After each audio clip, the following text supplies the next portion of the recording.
kuratorė parašė dėl mano jau esamos iliustracijos mėlynų batų, kad labai tiktų Šiauliams, nes Šiauliai turėjo tikrai tą batų fabriką. Ir sakė, šitą iliustraciją labai, aš turiu sieną, tu turi iliustraciją ir labai tiktų būtent Šiauliams.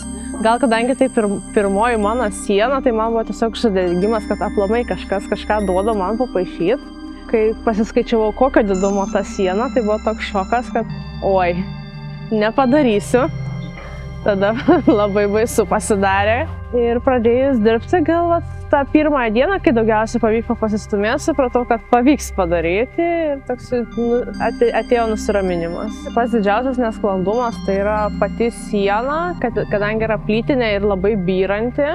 Ir taip pat apačioje yra duobės, dėl kurių negalėjau prieiti prie tam tikrų detalių, todėl vietoje net buvo adaptuotas piešinys, išimant tam tikras detalės, prie kurių prieiti nebuvo galima.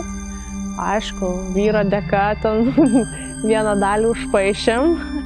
Vietiniai gyventojai tai labai džiaugiasi, nes sakė, jau tikrai smagiau bus gyventi, negu žiūrėti tą apgriuvusią plytų sieną. Toks netikėtumas praeidant pro tokią kaip ir gatvelę, nes vis tiek piešinys yra ryškių spalvų, linksmas, linksmesnis.